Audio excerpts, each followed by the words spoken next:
Iya. Amin. Boleh tepuk tangan yang meriah bagi Tuhan yang hebat dan ajaib. Puji Tuhan. Bapak Ibu silakan duduk. Terima kasih untuk Pak Gembala, Pak Stephen, Pak Purba, dengan teman-teman pekerja yang sudah mengundang saya ke tempat ini. Saya seperti datang ke rumah sendiri. Saya sudah kenal Pak Stephen dan Pak Purba lama sekali ya. Sudah dari tahun 2003 atau 2004 lama saudara ya. Ya. Dan sudah 20 tahun lebih. Jadi saya kenal dan saya tahu bahwa jemaat ini akan menjadi jemaat yang akan menginspirasi banyak orang. Dan orang-orang yang akan datang di tempat ini akan mengalami kesegaran dan pemulihan dan akan menjadi berkat bagi banyak orang. Haleluya. Teman-teman multimedia, saya minta tema yang otoritas pribadi Yesus. Ada change, otoritas pribadi Yesus. Puji Tuhan, hari ini mari kita belajar, kita tunggu dari multimedia. Kita belajar, boleh Isa ditunjukkan?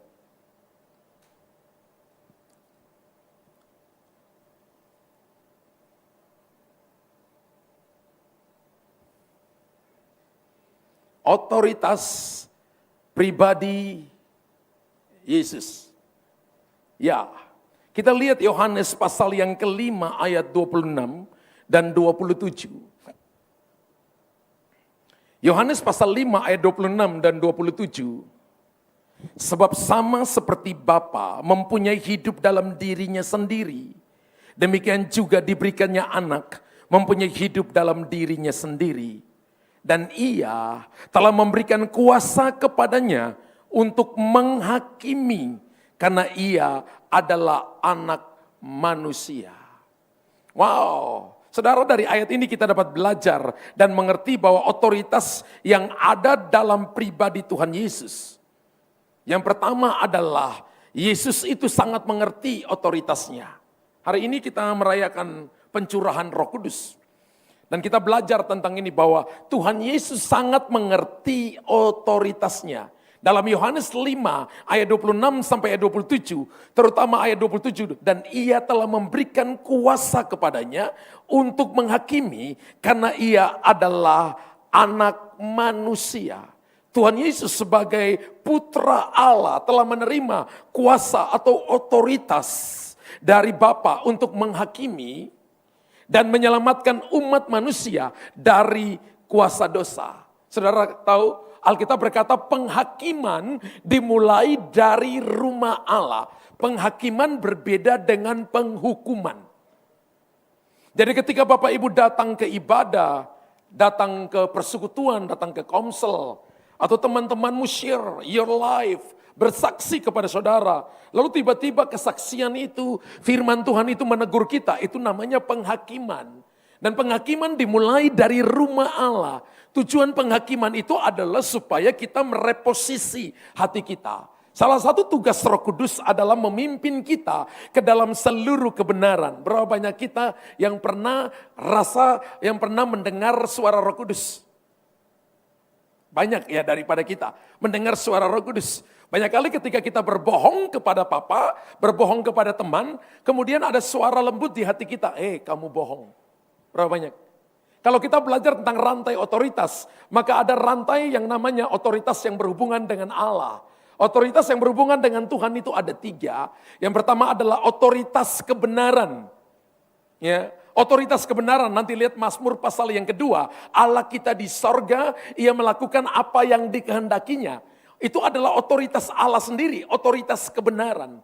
Yang kedua adalah firman Allah yang kita baca. Itu adalah otoritas yang berhubungan dengan Allah. Dan yang ketiga adalah hati nurani. Gak ada yang tahu hati nurani saudara kecuali Anda sendiri dan Tuhan yang tahu. Ketika kita berbohong kepada seseorang, kita bicara marah kepada seseorang, yang tahu bahwa kita simpan marah, yang tahu bahwa kita simpan sakit hati adalah kita sendiri dengan Tuhan. Amin. Dan Roh Kudus datang untuk membawa kita ke dalam seluruh kebenaran. Makanya dikatakan bahwa Yesus mengerti otoritasnya. Karena itu Yesus datang untuk menyelamatkan kita dari dosa. Lalu mengutus Roh Kudusnya kepada saudara. Dia tahu di mana bagian dia. Bapa, Anak, dan Roh Kudus dalam satu pribadi yang bernama Yesus. Kalau kita belajar ini, makanya kita harus kuliah S1, saudara ya. Ya, kita harus kuliah S1, kita harus belajar tentang kristologi, saudara ya. Hari-hari ini ada orang yang gak percaya bahwa Yesus salah satu-satunya jalan keselamatan dan hidup. Namanya Kristen progresif. Yang penting gua jaga hati, ini penyesatan. Bukan orang Kristen sebenarnya. Yang penting gua baik, gua pakai tato, gua pakai anting. Yang penting gua gak ke gereja, tapi gua baik, gua masuk sorga. Ini namanya bukan Kristen, penyesatan. Ya, mereka aliran dari Children of God. Children of God itu adalah mereka orang-orang yang mau bebas. Mereka nggak suka ada di gereja lalu ditegur. Kamu nggak boleh ngomong sembarangan, harus hidup kudus. Mereka nggak mau. Mereka orang-orang yang liberal, yang maunya bebas, yang mau menentukan dirinya sendiri. Katanya Alkitab itu tidak sinkron satu dengan yang lain dan sebagainya. Mereka baru keluar tahun 90-an, saudara. Bapak-bapak gereja sudah mengkanonisasi 66 kitab ini sudah ribuan tahun yang lalu. Ya, kalau Bapak Ibu mau bicara sejarah, dekatlah dengan orang yang menyelidikinya. Ya, jangan kita dengar misalnya dari cerita satu dengan lain, sehingga akhirnya kita nggak punya otoritas untuk membicarakan itu secara utuh. Dan Yesus mengerti otoritas. Tuhan Yesus dia sebagai putra Allah, telah menerima kuasa, telah menerima otoritas dari Bapa untuk menghakimi, untuk menyelamatkan umat manusia dari kuasa dosa. Bapak Ibu tahu, sebuah peragaan yang paling luar biasa yang pernah diperagakan oleh seorang anak manusia adalah Yesus memperagakan kasih di atas kayu salib. Dari 7 perkataannya, ada sebuah kata yang biasa kita dengar adalah tetelestai. Kata ini adalah kata yang dipilih oleh Yesus. Ini bukan kata karena dia lemah, ini bukan kata karena terlalu banyak dicambuk, ini bukan kata karena terlalu banyak dia dipukuli, karena terlalu banyak dia diludahi, bukan karena terlalu banyak dia dihina. Tapi ini merupakan kata yang dia pakai untuk mendeklarasikan kemenangan atas maut. It is finished, tetelestai. Itu bukan berarti Yesus sudah lemah. Kalau Yohanes pasal 10 berkata begini, mereka tidak mengambil nyawaku, aku memberikannya supaya aku memperolehnya kembali. Kalau kita lihat kitab Wahyu, Alkitab katakan Yesus menerima pujian, hormat, kemuliaan, kuasa, keagungan, kebesaran, dan kemuliaan. Dia beri 1 dapatnya 7. Angka 7 itu angka sempurna, saudara. Alkitab berkata begini, tidak ada yang mengambil daripadaku, aku memberi supaya aku memperolehnya kembali. Amin. Jadi ketika saudara dan saya menerima otoritas, harus kita pakai dalam sebuah pertanggungjawaban. Satu waktu ada seorang teman saya hamba Tuhan mendoakan seorang bisnismen. Dan dia sudah kurang lebih hampir 5 tahun dia mengalami kolaps dan hampir bangkrut.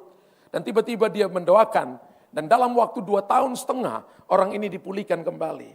Kemudian dia datang kepada temannya itu dan dia berkata, mana bagianku? Teman bisnismen ini tanya, bagian apa? Kan saya sudah doakan kamu. Kamu mau bangkrut dan sekarang saya doakan kamu. Sekarang kamu sudah diberkati, mana bagianku? Dia minta bagiannya, dia minta cuannya. Orang pakai karunia hanya untuk dapat cuan, hanya untuk untung. Melayani hanya cuma karena kita mau dapat persembahan kasih. Kita melayani hanya cuma dapat keuntungan nama besar. Otoritas tidak dipakai untuk itu. Otoritas dipakai untuk memuliakan Tuhan Yesus. Otoritas dipakai supaya orang melihat bahwa kita hamba-hamba Tuhan. Bahwa kita anak-anak Tuhan yang dipakai untuk memuliakan nama Tuhan. Satu waktu saya diundang sama salah satu gereja. Saya baru pertama kali datang ke gereja ini. Dan undangannya masuk melalui sekretaris saya. Dan dia katakan, Pak ada yang undang Bapak. Tapi orangnya gak bisa untuk beli tiket pesawat Bapak. Dan gak bisa untuk kasih Bapak tinggal di hotel. Saya bilang gak apa-apa, saya hamba Tuhan. Kamu cari tiket saya, cari hotel saya pergi. Waktu saya datang saya kaget. Gedung gerejanya besar, kapasitas 1 kali masuk bisa 2.000 orang. Dan servisnya 3 kali. Saya masuk, dan waktu saya masuk, Roh Kudus berkata kepada saya begini, dia nggak punya hati yang besar, seluas samudra, kamu punya hati seluas samudra. Satu waktu, gedung besar ini akan kamu miliki nanti. Orang ini boleh punya gedung besar, tapi hatinya kecil. Lalu saya ngomong dengan Pak Gembala, saya katakan, Pak, kalau nggak kasih persembahan, kasih ke saya juga nggak apa-apa. Saya hamba Tuhan. Oh nggak apa-apa Pak Pendeta, nggak apa-apa. Kemudian dia kasih persembahan kasih. Dan dia katakan, Pak, boleh nggak nanti lagi tahun depan kita jadwalin Bapak lagi? Boleh, sangat boleh. Saya bilang ke sekretaris saya, kalau nanti dia nggak bisa beli tiket saya, nggak bisa beli hotel saya, nggak kasih persembahan, kasih saya datang karena saya hamba Tuhan. Ketika saya bicara itu, Roh Kudus ingatkan saya, kamu tahu nggak, di dalam Alkitab itu ada 3 jenis hamba. Hamba yang pertama adalah hamba yang dapat dipercaya. Hamba itu menaruh tangannya di pangkal paha tuannya, yang namanya Eliezer, di pangkal paha Abraham untuk mengambil sumpah, mencari istri bagi anaknya Ishak. Ini hamba yang dapat dipercaya, mengurus semua kekayaan yang ada pada tuannya, yaitu Abraham. Hamba yang kedua adalah hamba upahan. Keluar jam 6 pagi, pulang jam 5 sore. Yang kerjanya hanya untuk dapat 2 peser atau 1 dinar. Kejarnya hanya untuk kejarnya sekarang ini persembahan kasih misalnya. Kerjanya hanya cuma untuk gaji. Dan hamba yang ketiga namanya dulos. Dulos itu adalah hamba yang tidak punya hak untuk membela diri. Ketika dia dibeli, ditaruh dalam rumah, dia nggak punya hak bela diri. Dia bisa ngomong, tapi dia nggak punya hak untuk bela diri. Dan kalau tuannya kedinginan, dia bungkus tuannya dengan 2 kain. Kalau tuannya masih kedinginan malam-malam, dia akan peluk tuannya. Sampai kalau tuannya masih kedinginan, nggak ada cara lain. Tuannya ambil pisau, belah perutnya. Lalu kedua kaki tuan dimasukkan ke dalam perutnya. Tuannya tidur nyenyak. Hamba yang namanya dulos mati. Ketika Tuhan Yesus datang ke bumi ini, dia nggak ambil rupa hamba yang dapat dipercaya. Dia nggak mengambil rupa hamba upahan. Tapi dia mengambil rupa yang namanya dulos. Kita jadi besar. Sebuah statement Tuhan Yesus adalah, kalau kita mau jadi besar, jadi pelayan. Ya, Yunani berkata jadi dulos. Kalau kamu mau jadi besar, setialah dengan perkara kecil, maka kamu akan dipercayakan perkara besar. Kamu bertanggung jawab dalam perkara kecil, maka kamu akan diberikan tanggung jawab dalam perkara besar. Hari ini kita nggak suka dikasih yang kecil. Kita senang langsung mau dikasih yang besar. Satu waktu, salah satu jemaat ambil anak perempuannya ke saya dan dia katakan, Pastor, Pak Gembala, tolong doakan anak saya. Saya tanya, kenapa mau doain apa? Tolong doakan supaya di rumah dia tahu bersihin rumah. Saya kaget. Loh, saya tanya ini anak umur berapa? Umur 24 tahun. Hah? Cuci piring gak bisa, masak gak bisa, nyapu gak bisa.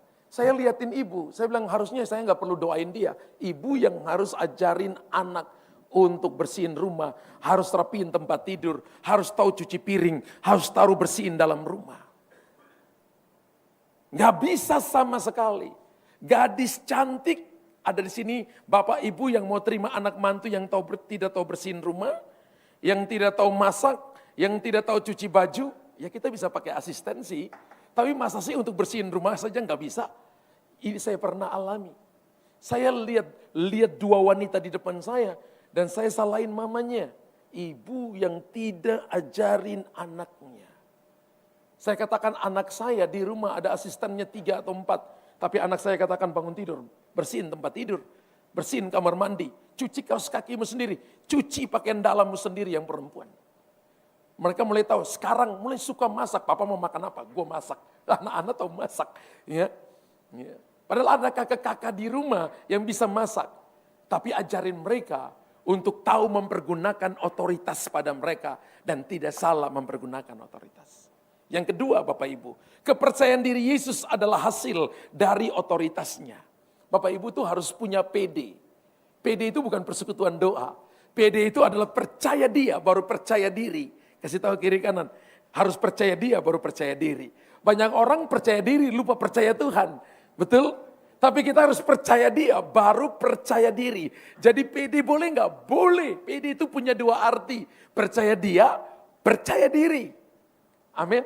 Kita boleh gila enggak? Boleh gila enggak? Gila itu ada singkatan. GILA, generasi ingin lawatan Allah. Yang mau gila angkat tangan.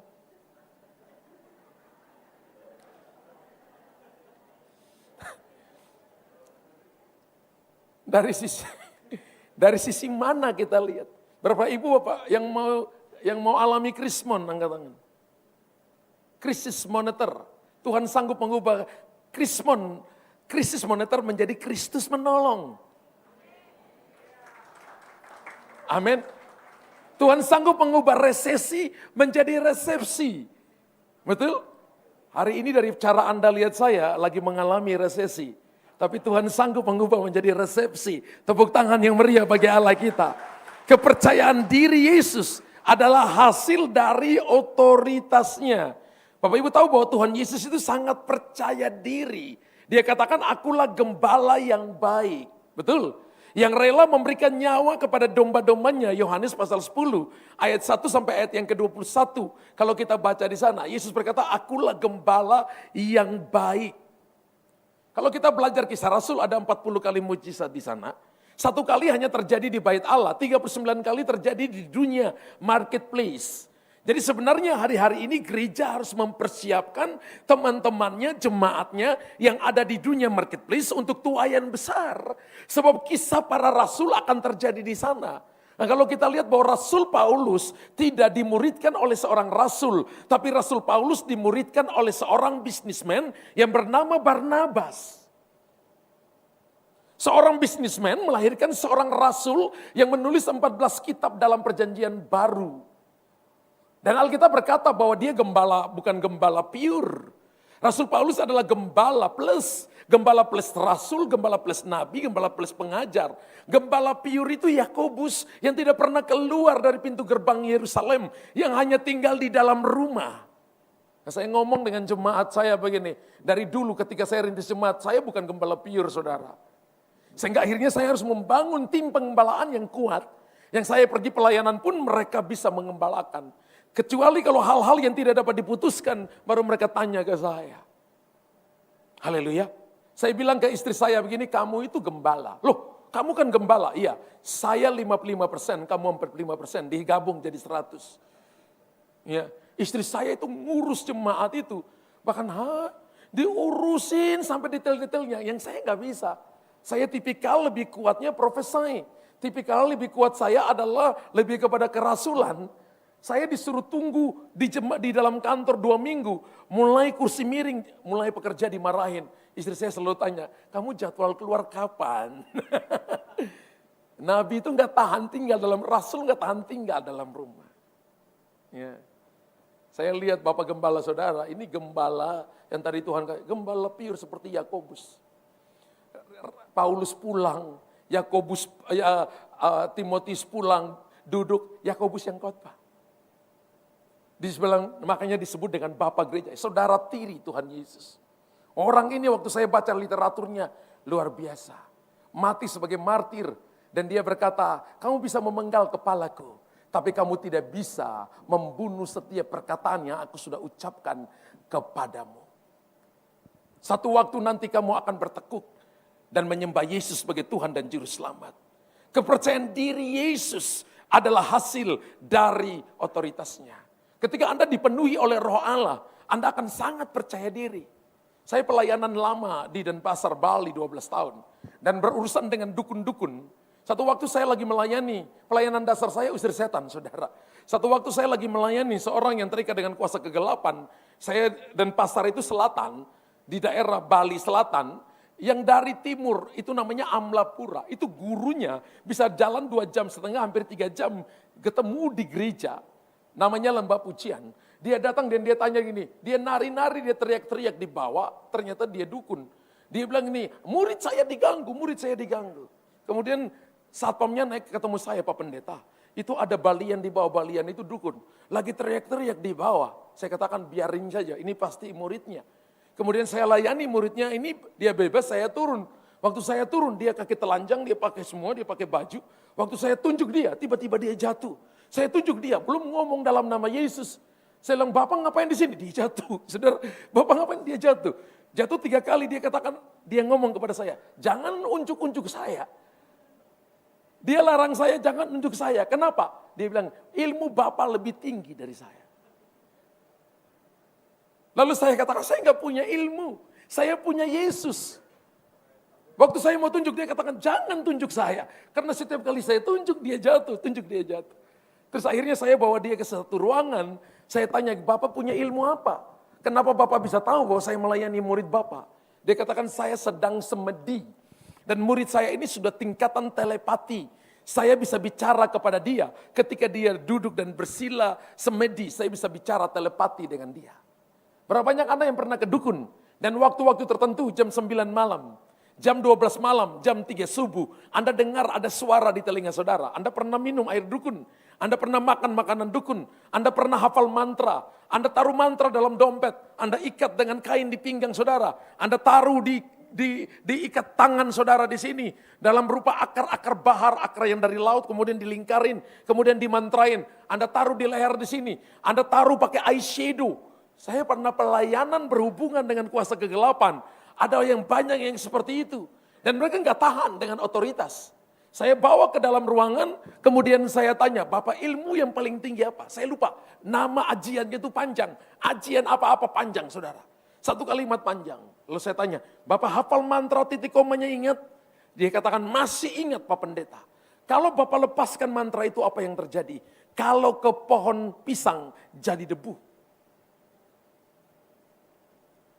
Lalu saya tanya, Bapak bilang ilmu saya tinggi? Iya, ilmu Pak Pendeta tinggi sekali. Oke, kalau begitu Bapak bersila, saya juga bersila di depan. Bapak hafal mantranya, lepas ke saya. Dia bilang, jangan Pak Pendeta, jangan. Loh, kan ilmu saya katanya Bapak tinggi. Saya nggak punya ilmu selain saya punya Tuhan Yesus yang berkuasa. Saya paksa dia mungkin 5 kali Bapak Ibu, kemudian dia iya. Dia hafal mantranya. Ketika dia hafal mantranya, maka mata hitamnya tidak kelihatan, mata putih yang kelihatan. Dia kesurupan total. Lalu dia lepaskan mantra ke saya.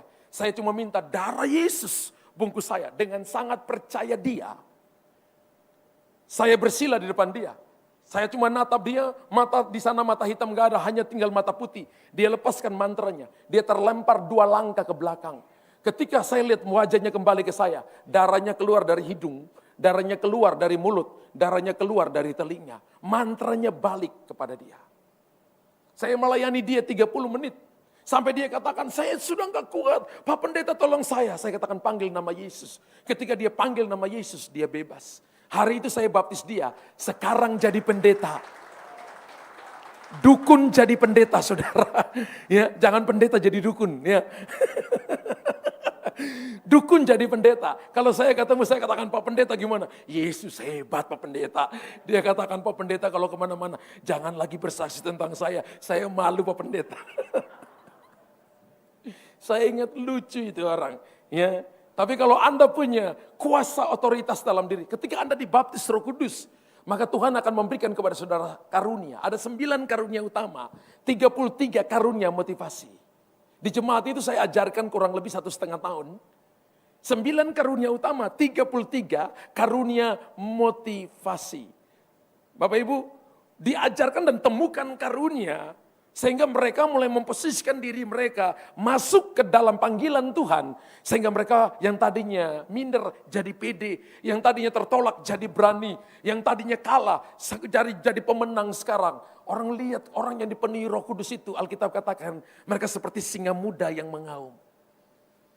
Saya ini seorang yang dulu papa saya katakan, kamu akan jadi preman dan tukang bakul.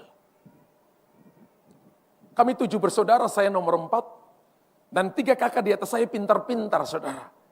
Kakak nomor 1, nomor 2, nomor 3 waktu SD itu lompat kelas. Dan saya waktu masuk SD tidak pernah ranking 10. Masuk kelas 1 sudah pukul kakak kelas. Jadi saya pulang, saya sudah dikeroyok sama kakak kelas benjol di sini saudara. Waktu pulang saya nangis, papa saya katanya, kenapa kamu nangis? Saya dipukulin, ayo pergi. Sampai mana orangnya? Sana, ayo berkelahi lagi. Bayangkan. Jadi saya dalam hati satu waktu saya pukul papa saya. Kakak-kakak saya pelatih taekwondo. Saya kelas 4 SD, saya bela diri taekwondo. Cuma 1, pukul papa saya. Saya ingat saya sudah sabuk kuning, sudah lolos kejuaraan daerah. Karena semua lawan gigi rontok, keningnya terbelah, dikasih KO dan sebagainya. Dan teman-teman bilang saya sangar. Bayangkan saudara, kenapa? Saya cuma cari jati diri saya. Karena saya tidak diakui dalam rumah. Papa saya katakan saya preman dan tukang bakul. Tapi ketika saya dibebaskan oleh Roh Kudus dan saya jadi anak Tuhan, melayani Tuhan sungguh-sungguh, Tuhan ubahkan saya menjadi hambanya. Saya datang minta ampun dari papa saya. Saya katakan, papa, Saya minta ampun, saya anak kurang ajar, anak nakal, anak tidak tahu diuntung. Bapak aslinya dari mana? Betawi, saya asli dari sorga Pak, lahir Ambon. Sebab kewarganegaraan kita adalah warga negara kerajaan Allah. Haleluya. Sorry. Ya. Jadi ketika saya datang minta ampun dari papa saya, 5 menit, 10 menit papa saya diem. Saya pikir lama sekali, lalu saya dengar suara setan ngomong di telinga kanan saya, pukul papamu. Enggak ada mamamu pukul. Bayangkan, tapi telinga kiri saya, Yeremia 17 ayat yang ke-7, ayat yang ke-5, terkutuklah orang yang mengandalkan kekuatannya, sendiri. Saya mau turut kepada firman Allah. Lalu saya rasa papa tangan kanan papa saya peluk saya, dan papa saya katakan, memang kamu kurang ajar. Memang kamu tidak tahu diuntung. Saya bersyukur karena itu bukan kalimat titik, ada koma. Tapi kamu harus tahu, papa sayang kamu. Saya hari itu nangis dalam pelukan papa saya. Dari kecil papa saya katakan, laki-laki gak boleh nangis. Ketika saya baca Alkitab, bahwa air mata orang benar ditampung dalam kirbat Tuhan. Saya datang kepada papa saya, papa ngajar saya sesat. Kalau laki-laki gak pernah nangis, air mata kita tidak pernah ditampung dalam kirbatnya Tuhan. Lalu papa saya katakan, papa tuh gak tahu firman, kamu lebih tahu firman dari papa. Sampai papa saya meninggal 2012. 2 bulan sebelum meninggal, waktu saya pulang ke Ambon, beliau keluar dari kamar, duduk di ruang tamu dan beliau berkata, kamu hamba Tuhan. Selama ini papa, waktu kecil papa remehkan kamu. Ternyata kamu tuh buah sulung dalam keluarga. Lalu dia ngaku dosanya. Papa saya tuh ngaku dosa untuk saya. Yang pertama, papa itu kurang ngajar dengan omamu. Yang kedua, papa punya ilmu memadamkan api. Saya guyon dengan papa saya, Pak, kalau papa masuk neraka, api neraka padam loh. Ketawa dia, tapi papa punya ilmu memadamkan api. Yang ketiga apa, saya lupa, yang keempat, dia ngaku dosa kepada saya. Lalu minta saya mendoakan dia. Akhir-akhir hidupnya, dia ngaku dosanya untuk saya. Saya tumpangin tangan. Dia doa terima Yesus sebagai Tuhan dan Juru Selamat. Dan ketika dia tarik nafas terakhir, saya tanya kakak perempuan saya, papa pergi dengan tenang, papa pergi dengan damai. Saudara, mungkin Anda ditolak, tapi Anda sekarang percaya diri. Mungkin dulu Anda tidak dianggap, tapi ketika Anda memiliki Yesus, Anda percaya Dia dan percaya diri. Tepuk tangan bagi Allah yang hebat dan ajaib. Haleluya. Yang ketiga, Yesus itu menyamakan pemahaman dan tindakan di bawah otoritas adalah sama dengan memiliki iman. Yesus menyamakan pemahaman dan tindakan di bawah otoritas adalah sama dengan memiliki iman. Dalam Lukas pasal 7 ayat 10, Tuhan Yesus memuji iman seorang perwira yang hambanya sedang sakit dan memohon belas kasihan Tuhan Yesus. Tindakan perwira ini sangat mengerti akan otoritasnya sebagai seorang atasan, ya, atau sebagai seorang perwira, tetapi tetap tidak lebih tinggi dari otoritas Tuhan Yesus. Kalau saudara dan saya tunduk di bawah otoritas Tuhan, itu sama dengan kita memiliki iman. Berapa banyak yang mau memiliki iman yang besar? Iman yang besar itu memindahkan gunung.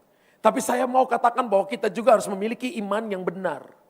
Iman yang benar itu adalah sekalipun gunung tidak pindah, Anda tetap percaya Tuhan. Sekalipun sakitmu belum sembuh, pintumu belum terbuka, pertolonganmu belum datang, tapi Anda tetap percaya. Itu namanya iman yang benar. Ibrani pasal 11, kalau Anda lihat pahlawan-pahlawan iman, ada yang mati, belum melihat hasil lihat pada apa yang mereka imani, itu mereka lihat dengan mata. Tapi mereka tetap percaya bahwa Tuhan tetap ada, itu iman yang benar. Dan hari-hari ini saudara, kita jadi orang Kristen tidak hanya cuma melihat sesuatu baru percaya. Bukan karena ada masalah baru cari Tuhan, tapi kita harus cari Tuhan setiap waktu. Itu iman yang benar, itu Kristen yang benar. Kristen yang benar adalah tidak terpengaruh dengan masalah, tidak terpengaruh dengan situasi. Tapi matanya hanya terus memandang kepada Tuhan. Pemahaman ini akan membuat kita kuat di tengah-tengah segala situasi kondisi. Kenapa? Karena hal rohani itu bisa dilegasi, bisa diwariskan kepada keturunan yang akan datang. Amin. Hal yang berikut adalah Yesus memiliki otoritas untuk memberikan hidup. Yohanes 17 ayat 2 sampai ayat yang keempat. Yesus memiliki otoritas untuk memberikan hidup. Sama seperti yang engkau telah memberikan kepadanya kuasa atas segala yang hidup. Demikian pula, ia akan memberikan hidup yang kekal kepada semua yang telah engkau berikan kepadanya. Inilah hidup yang kekal itu, yaitu bahwa mereka mengenal engkau, satu-satunya Allah yang benar, dan mengenal Yesus Kristus yang telah engkau utus. Aku telah mempermuliakan engkau di bumi dengan jalan menyelesaikan pekerjaan yang kau berikan kepadaku untuk melakukannya. Wow. Yesus memiliki otoritas untuk memberikan hidup. Barang siapa yang mengenal Yesus dengan sungguh-sungguh, percaya serta menerima Yesus sebagai Tuhan dan Juru Selamat, pribadi akan menerima hidup yang kekal. Jadi kalau ada pergerakan, kalau ada bidat yang mengatakan bahwa Yesus itu bukan satu-satunya juru selamat, itu penyesatan. Barang siapa tidak mengakui bahwa Yesus Kristus adalah Tuhan dan juru selamat, maka dia antikris. Amin. Kalau kita lihat di dalam Yohanes pasal 14 ayat yang ke-6, Yesus berkata, akulah jalan kebenaran dan hidup. Tidak seorang yang datang kepada Bapa tanpa melewati aku. Ada sebuah kesaksian yang true story. Orang ini setiap kali mau pergi ke tempat kerja, dia tidak masuk ke dalam gereja, dia hanya di pintu gereja di depan, dan dia hanya cuma teriak, Yesus ini oe, dia pergi lagi kerja. Pagi lagi dia datang, Yesus ini oe. Yang orang-orang di gereja katakan, ayo Pak, masuk aja doa di dalam. Dia katakan gak apa-apa, Yesus ada di sini juga. Yesus ini oe bertahun-tahun. Dan satu waktu dia sakit. Dan dia sakit sudah punya harapan, dokter sudah angkat tangan. Dan dia bermimpi satu malam. Yesus datang kepada dia dan Yesus berkata, "Oi, ini Yesus." Besok disembuh saudara. Saudara dengar baik-baik, Tuhan kita adalah Tuhan yang suka guyon. Amin, ingat Tuhan kita itu bukan Tuhan, enggak seperti gitu saudara. Anda bikin-bikin ya, Tuhan kita bukan Tuhan yang sama, yang sangar. Mazmur pasal 2 berkata Allah di sorga tertawa. Tuhan kita suka tertawa. Kalau orang Kristen mukanya tegang-tegang terus.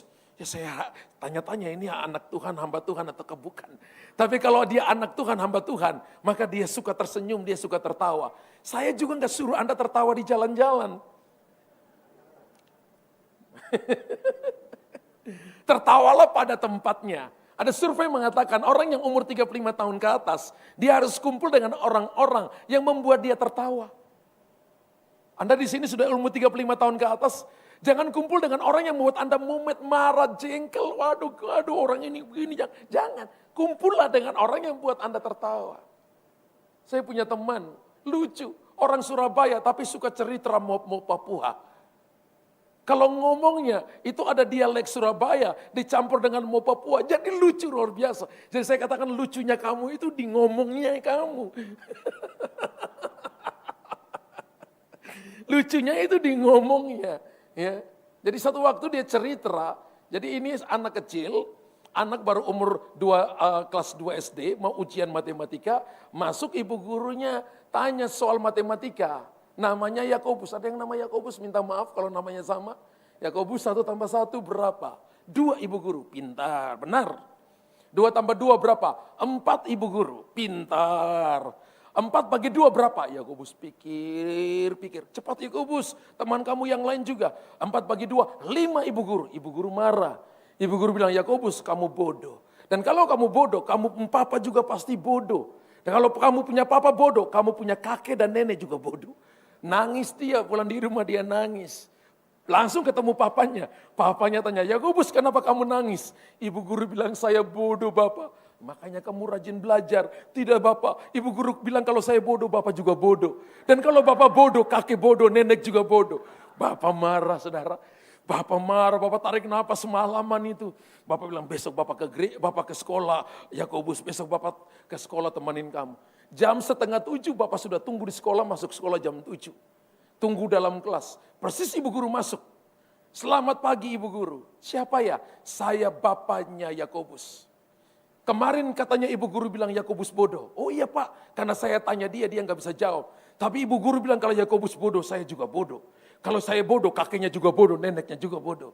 Sekarang ibu guru, saya mau tanya ibu guru, kalau ibu guru pintar, kira-kira kunang-kunang itu nyalanya berapa watt? Ibu guru tidak bisa jawab, ibu guru juga bodoh.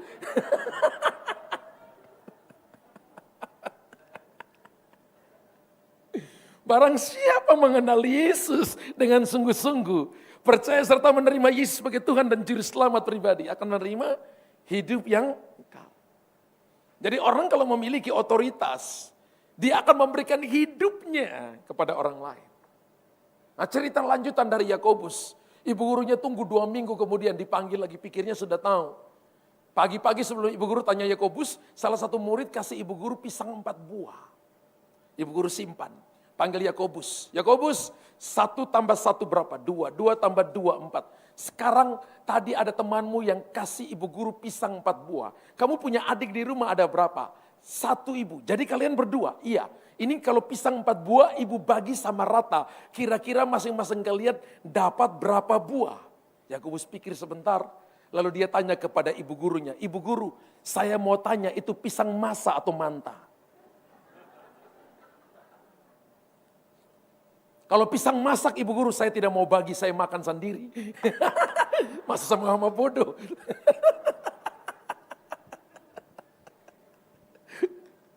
Yesus memberikan otoritas untuk memberikan hidupnya kepada orang lain. Yang berikut, Yesus memiliki otoritas untuk mengampuni dosa-dosa. Tuhan Yesus memanifestasikan otoritasnya dalam mengampuni dosa melalui mujizat. Kalau Bapak Ibu lihat Matius pasal 5 ayat 23-25, kalau kita masih sakit hati kepada seseorang, maka nggak boleh ibadah. Matius pasal 6, 14, 15, Alkitab katakan kalau kita masih simpan sakit hati, maka Bapa di sorga tidak mengampuni saudara. Tapi jika kamu mengampuni, Bapa di sorga mengampuni saudara. Ingat bahwa Amsal 27 ayat yang ketiga berkata, bahwa sakit hati itu berat saudara. Kalau Anda sakit hati ke seseorang, lalu orang cerita, oh si A, langsung Anda... Jantungnya langsung, tensi darah tuh langsung naik. Mulutnya bisa berasap, hidung berasap, rambut naik menantang langit. Ya, karena saya mantan orang sakit hati. Jadi saya mudah bimbing orang yang sakit hati. Pengampunan itu perekat untuk bagian-bagian yang retak dalam hidup kita. Dan Yesus mengampuni kita. Nanti selesai ini kan Bapak Gembala akan tuntun kita untuk doa Bapa kami secara bersama-sama. Ampunilah mereka sebab mereka tidak tahu apa yang mereka perbuat. Doa Bapa kami kan salah satu adalah mengampuni orang lain. Mungkin orang itu dari perkataannya, dia yang buat salah kepada saudara, tapi Anda tahu kebenaran. Maka siapa yang lebih dulu mengampuni, dialah pemenang kehidupan. Pengampunan itu bukan tunggu orang yang buat salah cari kita. Tapi kita yang tahu kebenaran yang cari orang itu. Kalau dia nggak mengampuni, urusan dia dengan Tuhan. Urusan Anda dengan dia selesai, Anda dengan Tuhan selesai, jadi jembatan untuk Anda melihat sebuah revival besar akan terjadi dalam hidup saudara. Amin. Makanya kita nggak boleh menyimpan sakit hati, menyimpan amarah dalam diri kita. Markus 2 ayat 10 berkata, tapi supaya kamu tahu bahwa di dunia ini, anak manusia berkuasa mengampuni dosa. Berkatalah ia kepada orang lumpuh itu, berjalanlah. Wow, Yesus berkuasa untuk mengampuni dosa. Di balik ketidakmampuan kita mengampuni, roh jahat bersembunyi di balik itu. Tapi ketika kita mengampuni, maka Roh Kudus akan intervensi hidup kita dan membawa kita ke dalam jalan kebenaran. Ini juga menunjukkan bahwa Tuhan Yesus juga memiliki otoritas mengampuni dosa-dosa kita. Yesus diberi otoritas untuk apa? Mengangkat kita sebagai anak Tuhan. Yohanes 1 ayat 12. Tapi semua orang yang menerimanya diberinya kuasa supaya menjadi anak-anak Allah. Yaitu mereka yang percaya dalam namanya. Saya lahir Kristen saudara. Saya lahir dari keluarga Kristen. Tapi saya nggak pernah baca Alkitab. Saya nggak pernah pergi ibadah. Saya pergi ibadah setahun itu sekali waktu Natal. Waktu Natal sepatu baru, celana baru, baju baru. Katanya Natal. Tapi saya pergi duduk paling belakang sekali. Saya bilang untuk sepupu saya, nanti kalau Bapak sana selesai khotbah kamu bangunin saya. Bapak sana itu maksudnya Pak Pendeta. Jadi Pak Pendeta khotbah, saya tidur. Setiap kali saya pulang ibadah, kalau saya pergi mama saya selalu tanya, Pak Pendeta khotbah apa? Lalu saya selalu tanya kepada sepupu saya, tadi Pak Pendeta khotbah apa? Karena Natal itu kan selalu khotbahnya Yesaya pasal yang ke-55. Tentang Seorang anak telah lahir untuk kita, seorang raja telah diberikan untuk kita. Teman saya ini bawa Alkitab kecil yang perjanjian baru, yang dia sudah cari dari Matius sampai Wahyu. Nggak ada kitab Yesaya. Lalu dia ngomong kepada saya, pendeta itu sesat. Kenapa? Saya cari dari tadi, nggak ada Yesaya di Alkitab ini. Ternyata dia juga jarang ke gereja. Ya, kita kan satu keluarga pergi kan saudara. Jadi kita dua saudara, masa saya baru bangun tidur, waduh ini nanti kalau mama tanya, terus tadi di mana ini ayatnya? Sampai di rumah mama tanya, Luther, tadi Pak Pendeta khotbah apa? Ma, Pak Pendeta sesat. Kenapa? Itu Alkitab yang saya bawa, saya cari, enggak ada kitab Yesaya. Lalu kakak perempuan di atas saya katakan, kamu ambil Alkitab yang mana? Lah makanya nggak ada Yesaya di sini. Ada Alkitab yang semua kitabnya ada. Kamu cuma ambil perjanjian baru. Itu pendeta khotbah di perjanjian lama. Mama saya geleng-geleng kepala saudara. Lain kali pergi kalau ibadah ambil Alkitab besar. Itu kan besar saudara. Kita mesti ambil. Mesti pegang tangan dua saudara. Ya, kalau yang kecil kan isi dalam saku bisa main lari, main kelereng. Tapi Yesus diberi otoritas untuk mengangkat kita sebagai anak-anak Tuhan.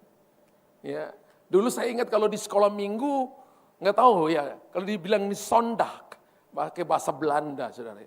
Sondag, ya pergi sekolah minggu, itu pengasuh-pengasuhnya ajarkan kenapa persembahan Habel diterima dan Kain tidak diterima. Dibilang gini, karena persembahan Kain naiknya bengkok-bengkok, dan persembahan Habelnya naiknya lurus. Ketika saya belajar Alkitab, itu pengajaran yang melenceng, gak ada karena seperti itu. Bukan karena asapnya naik lurus dan asapnya naik bengkok-bengkok. Bukan karena itu. Saya ketemu pengasuhnya itu sudah tua. Saya katakan ini, Pak, Bu, gara-gara ajar saya, salah, saya jadi pendeta sekarang. Gara-gara ajar saya. Salah, saudara. Jadi kalau Anda datang ke gereja, Anda akan diberi makan makanan rohani. Ada makanan-makanan ya ini bumbunya salah. Tapi kalau Anda terima, itu jadi benih untuk saudara. Akan membuat kita jadi anak-anak Tuhan yang benar. Jadi kalau saya ketemu mereka semua kumpul, mereka suruh saya, ayo Pak Pendeta yang sharing firman Tuhan, yang doakan kita. Kita sudah tua-tua, kita minta didoakan. Kita jadi anak Tuhan dan membawa terang bagi banyak orang. Amin. Satu waktu saya ingat saya pergi KKR di Jawa Timur. Jemaat begitu banyak dan orang disembuhkan, yang lumpuh berjalan, yang sakit stroke disembuhkan oleh Tuhan, yang sakit disembuhkan oleh Tuhan. Selesai itu ada banyak orang yang datang salaman, Pak terima kasih kami dilawat oleh Tuhan, terima kasih firman Tuhan memberkati. Ada seorang anak muda dari belakang datang, dia lari ketemu saya dan dia salaman dengan saya dan dia katakan, Bapak seperti petinju. Dia bilang saya seperti petinju. Langsung saya dengan diam lalu Roh Kudus katakan begini, itu supaya untuk merendahkan hatimu dan kamu tidak menyombongkan diri. Kalau kita nggak pilih langkah yang salah, Simpson itu dari seorang hamba Tuhan, kemudian jadi seorang yang namanya badut. Kita jangan sampai jadi hamba Tuhan, kemudian jadi badut. Kita jangan juga di seorang hamba Tuhan, kemudian jadi orang yang orang lain lihat bahwa orang ini tadinya kok seperti ini, kemudian jadi tidak seperti itu. Tapi dikatakan bahwa kita jadi anak-anak Tuhan yang membawa nilai, pikiran, dan otoritas Tuhan kemanapun kita pergi. Tuhan Yesus diberi otoritas untuk mengembalikan otoritas. Kalau lihat Roma pasal 3 ayat 23, Alkitab katakan karena manusia telah jatuh dalam dosa dan kehilangan kemuliaan Allah. Dalam terjemahan Alkitab The Message mengatakan begini, manusia telah jatuh dalam dosa dan kehilangan standar kemuliaan Allah. Ketika manusia jatuh dalam dosa, manusia tidak kehilangan sorga, tetapi manusia kehilangan otoritasnya untuk memerintah di bumi. Sebagai apa? Representasi dari kerajaan Allah. Sebagai perwakilan kerajaan Allah. Tuhan Yesus datang untuk mengembalikan otoritas itu.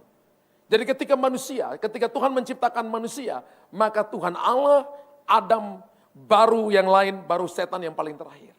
Tapi ketika setan menipu manusia pada Kejadian pasal yang ketiga, maka Tuhan setan saudara. Jadi manusia punya standar kemuliaannya itu dicuri oleh setan. di take over oleh setan. Yesus datang itu mengembalikan otoritas itu. Memberikan Roh Kudus kepada kita untuk mengembalikan otoritas itu.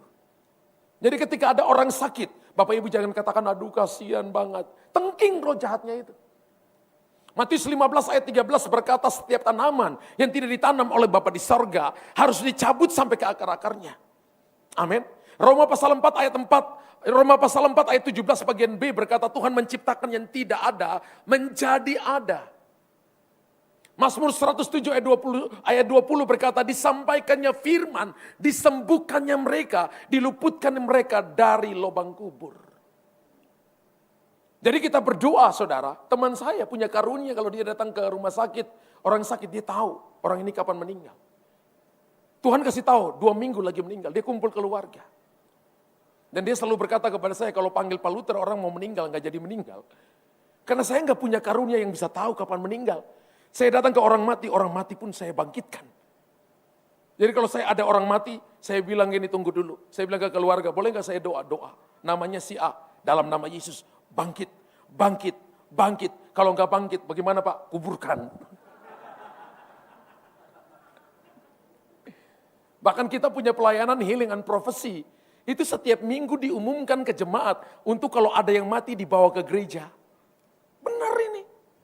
Ayo jemaat yang mati mau dibawa ke gereja silakan dibawa ke gereja. Ada yang tanya, kalau nggak bangkit bagaimana? Sudah ada pendeta, kuburkan. Bawa dulu ke gereja. Didoain. Kenapa? Karena Tuhan berikan kepada kita otoritas. Otoritas itu harus kita pakai untuk memuliakan Tuhan. Amin. Jadi kalau misalnya Bapak Ibu ada masalah, jangan mengasihi diri sendiri. Berdiri dalam otoritas Allah dan berkata bahwa aku anak Tuhan, aku diberikan otoritas yang diberikan oleh Tuhan melalui Roh Kudus. Aku katakan masalah persoalan out dan aku jadi pemenang kehidupan. Buka mata masalah ada, jalani hidup, percaya bahwa Tuhan ikut campur tangan. Amin. Tuhan Yesus memberi kita otoritas. Amin. Sebagai murid Tuhan Yesus, kita wajib menjalankan misi amanat agung untuk memberitakan Injil, saudara. Ya, hari-hari ini doa tentang penginjilan itu sudah sangat minim. Tapi saya percaya gereja ini terus menggebu-gebu dengan Matius 28 ayat 18 sampai 20. Tadi waktu saya doa Pak Gembala, saya lihat bahwa dari tempat ini akan ada banyak misionaris yang akan diutus bukan cuma ke Indonesia, tapi ke bangsa-bangsa. Amin. Indonesia sudah waktunya untuk kita mengirimkan para misionaris. Kita dulu terima Injil dari Belanda dan dari Portugis. Sekarang negara-negara ini sedang mengalami degradasi dalam hal kekristenan. Ini waktunya di mana Indonesia bangkit dan mengutus para misionaris-misionaris yang penuh dengan urapan dan otoritas daripada Tuhan untuk membawa Injil bagi mereka. Amin. Dan saya percaya bahwa Tuhan punya waktu dan punya musim bagi setiap pribadi. Ingat setan pakai orang, Tuhan juga pakai orang. Tuhan ingin pakai saudara untuk membawa berita Injil kepada setiap pribadi. Amin. Dan setiap dari kita memiliki otoritas pribadi yang merupakan kasih karunia dan anugerah Sang Pencipta yang Tuhan berikan kepada kita. Pakai itu untuk beritakan Injil. Saya ketemu dengan beberapa teman-teman saya yang mereka para konglomerat. Ya, dan istri saya berkata, kamu ini berteman dengan orang-orang yang umurnya 65 sampai 70 tahun yang punya uang, yang kalau ngomong dengan kamu tuh kamu bisa dulu dengar ya. Dan saya selalu bilang kepada mereka, Pak, Bapak punya harta, kira-kira itu punya siapa? Beberapa berkata, saya cuma bendahara. Beberapa berkata, karena kuatku. Beberapa berkata, karena ini warisan dari orang tua. Tapi ketika dilihat persentasenya, 50% lebih berkata mereka dipercayakan Tuhan untuk mengelola kekayaan Tuhan di muka bumi ini. Dan mari saya beritahukan kepada saudara, jadi orang Kristen tapi belum tentu kita bisa mengerti kemana tujuan dan pengelolaan uang yang ada di tangan kita. Kalau kita tidak tahu untuk apa kita melakukannya, kita nggak akan bisa jadi orang yang dapat dipercaya. Alkitab berkata, percayakan ini kepada orang yang dapat dipercaya. Kalau kita bisa memakai uang dengan benar, mengelola dengan benar, kita dapat jadi orang yang dapat dipercaya. Orang yang punya otoritas, punya kuasa, akan menginfluence begitu banyak orang. Perkataannya akan didengarkan oleh banyak orang. Perkataannya akan diikuti oleh banyak orang. Dan banyak orang yang akan menunggu kehadiran saudara. Tuhan Yesus menunjukkan integritasnya terhadap pemahaman dan tindakan tunduk di bawah otoritas. Sama seperti iman yang dimiliki oleh seorang perwira yang meminta Yesus menyembuhkan hambanya. Dalam Lukas pasal 7, 1-10, perwira Kapernaum yang punya anggota 100 orang, dia berkata enggak perlu datang ke rumahku, cukup ucapkan sepatah kata. Orang ini tahu rantai otoritas. Bahwa Yesus punya otoritas lebih tinggi dari dia. Cukup satu perkataan, maka aku amenkan, hambaku sembuh. Saya sudah khotbah kurang lebih 35 menit lebih, dan sebentar lagi landing. Dan saya percaya Bapak Ibu terima lebih dari satu kata ya. Tuhan Yesus mengerti benar bahwa ia memiliki otoritas untuk memberikan hidup dan mengampuni dosa-dosa manusia. Serta mengangkat kita sebagai anak-anak Tuhan. Ketika manusia jatuh ke dalam dosa, manusia telah memberikan otoritas kepada setan-setanan kepada dunia ini. Tapi Tuhan Yesus datang untuk mengambil otoritas dari iblis melalui kematiannya di atas kayu salib. Ingat bahwa kelahirannya ajaib, pelayanannya ajaib, kematiannya ajaib, kebangkitannya ajaib. Dia naik ke sorga dengan cara yang ajaib, akan datang pada kali yang kedua dengan cara yang ajaib, mengutus Roh Kudus dengan cara yang ajaib, mengalahkan maut supaya saudara dan saya hidup berkemenangan di muka bumi ini. Mama saya 3 April kemarin, umur 95 tahun, meninggal saudara. Dan saya menyaksikan sendiri, mama saya meninggal. Dan ini mama saya satu hari berdoa bisa 10 kali. Doa lebih banyak dari saya. Satu hari berdoa bisa 10 kali. Tidak ada sakit sama sekali. Satu hari bisa nyanyi dari malam semalaman. Setiap pagi minta Pak Pendeta doa mama. Waktu mau pulang kantor, kalau Pak Pendeta sebelum naik lantai 2, minta doain mama. Ketika mau meninggal, kami sekeluarga kumpul sudah doa semalaman. Dan paginya kita doa dengan mama. Lalu Roh Kudus bilang gini, kasih tahu kepada mamamu kalau mau jalan-jalan. Saya bilang, mama kalau mau jalan, mama jalan. Kami urus mama ketika mau meninggal. Saya ngomong 3 kali 2 menit kemudian, anak kakak saya mulai teriak mama. Saya cuma lihat tiba-tiba matanya yang sudah 3 bulan, nggak kebuka, tiba-tiba kebuka. Lihat arah ke sebelah kanan. Lihat arah sebelah kanan. Ingat Tuhan ada di sebelah kanan itu. Lihat arah sebelah kanan. Tarik nafas cuma 2 kali. Dan mama happy landing. Pergi dengan tenang. Dia berkata begini, kalau mau meninggal, jangan nangis, tapi ajak jemaat memuji Tuhan. Kalau mau meninggal, semua yang diberikan, kasih semua ke gereja. Kalau mau meninggal, mama mau pakai baju warna ungu, itulah warna kerajaan. 3 bulan sebelum meninggal, dia sudah tahu, ini ulang tahun terakhir 95 tahun. Dan sudah lihat rumahnya di sorga, warna putih, gede banget. Terus saya tanya, mama nanti dijemput siapa? Mama dijemput sama Tuhan Yesus. Wow, 1 hari doa 10 kali. Ada orang yang untuk hidup 70 tahun aja susah. Ada orang yang hidup 95 tahun, tapi sangat dekat dengan Tuhan. Kita nggak tahu kapan waktu kita hidup. Tapi kita tahu setiap menit adalah waktu kita dengan Tuhan. Pergunakanlah dengan baik, Tuhan memberkati saudara. Tepuk tangan bagi Tuhan.